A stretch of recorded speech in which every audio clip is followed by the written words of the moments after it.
آج ہم کسی عام نماز کی بات نہیں کر رہے، بلکہ آج ہم نمازوں کی عید اور دنوں کے سردار کے دربار میں حاضر ہو رہے ہیں۔ ہفتے میں 7 دن ہوتے ہیں۔ سورج روزانہ طلوع ہوتا ہے اور روزانہ غروب ہوتا ہے۔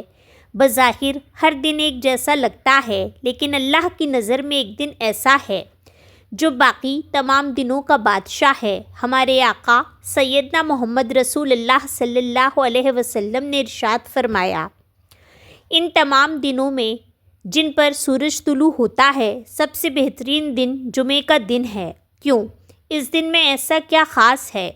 آپ صلی اللہ علیہ وسلم نے اس کی تاریخ اور اس کی عظمت بیان کرتے ہوئے فرمایا، اسی دن انسانیت کے باپ حضرت آدم علیہ السلام کو پیدا کیا گیا، یعنی یہ ہماری پیدائش کا دن ہے، اور اسی دن انہیں جنت میں داخل کیا گیا، یعنی یہ ہمارے اصل گھر میں داخلے کا دن ہے، اور اسی دن انہیں جنت سے زمین پر اتارا گیا تاکہ وہ اللہ کی خلافت کا حق ادا کر سکیں، اور قیامت قائم نہیں ہوگی مگر جمعے کے دن۔ ذرا غور کیجئے، انسانیت کی تاریخ کا آغاز بھی اسی دن ہوا اور انسانیت کا انجام یعنی قیامت بھی اسی دن ہوگی۔ یہ یوم تکمیل ہے، یہ وہ دن ہے جب اللہ نے دین کو مکمل کیا، نعمتیں تمام کی اور مومنوں کے لیے اسے ہفتہ ور عید بنا دیا۔ یہ دن اللہ کو اتنا محبوب ہے کہ اس نے قرآن میں ایک پوری سورۃ الجمعہ کے نام سے نازل فرمائی۔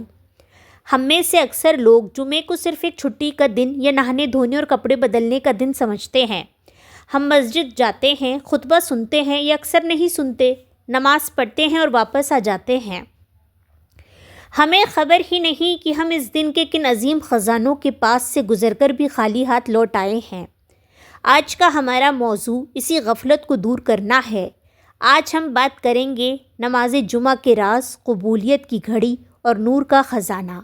آج ہم جمعے کے ان پوشیدہ رازوں کو جانیں گے جو اسے باقی تمام نمازوں سے ممتاز کرتے ہیں، خاص طور پر اس خفیہ گھڑی کا راز جس کے بارے میں رسول اللہ صلی اللہ علیہ وسلم نے فرمایا کہ اس مختصر سے لمحے میں بندہ اپنے رب سے جو مانگتا ہے، رب اسے وہ عطا کر دیتا ہے۔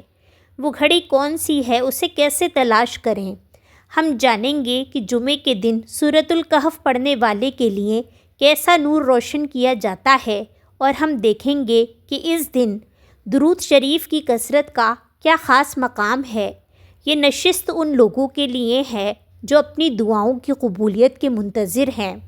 یہ ان کے لیے ہے جو اپنے ہفتے بھر کے گناہوں کو دھونا چاہتے ہیں۔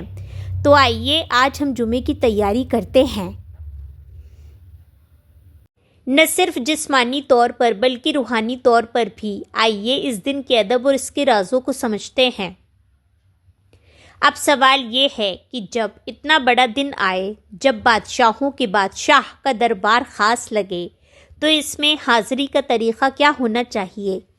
کیا ہم ویسے ہی اٹھ کر چلے جائیں جیسے روزانہ جاتے ہیں؟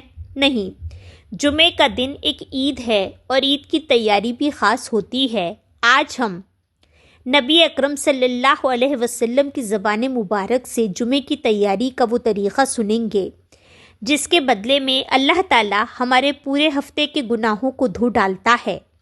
نمبر 1، حدیث مبارکہ، مغفرت کا پیکج۔ آئیے صحیح بخاری کی اس خوبصورت حدیث کو دیکھتے ہیں جو جمعے کے آداب اور اس کے انعام کا پورا خلاصہ ہے۔ حضرت سلمان فارسی رضی اللہ عنہ روایت کرتے ہیں کہ نبی کریم صلی اللہ علیہ وسلم نے فرمایا، جو شخص جمعے کے دن غسل کرے اور جس قدر ہو سکے پاکیزگی حاصل کرے، یعنی بال تراشے، ناخن کاٹے اور اپنا تیل استعمال کرے یا اپنے گھر کی خوشبو لگائے، پھر وہ نماز کے لیے نکلے اور مسجد جا کر 2 آدمیوں کے درمیان تفریق نہ کرے، یعنی لوگوں کی گردنیں پھلانگ کر آگے نہ جائے، پھر جتنی مقدر میں ہو نماز پڑھے، اور پھر جب امام خطبے کے لیے بات کرے تو خاموش رہے۔ یہ ہے شرائط یا آداب۔ اب اس کا انعام سنیے۔ تو اس کے وہ چھوٹے گناہ بخش دیے جاتے ہیں جو اس جمعے اور پچھلے جمعے کے درمیان ہوئے ہیں۔ اللہ اکبر! ذرا سوچئے، صرف نہا دھو کر خوشبو لگا کر ادب سے خاموشی سے خطبہ سننے کا انعام کیا ہے؟ پچھلے 7 دنوں کے گناہوں کی مکمل صفائی۔ نمبر 2، آداب کی حکمت۔ یہ تیاری کیوں؟ اللہ کو ہمارے نہانے یا کپڑے بدلنے کی ضرورت نہیں، لیکن اس حکم میں ایک بہت بڑا روحانی راز ہے۔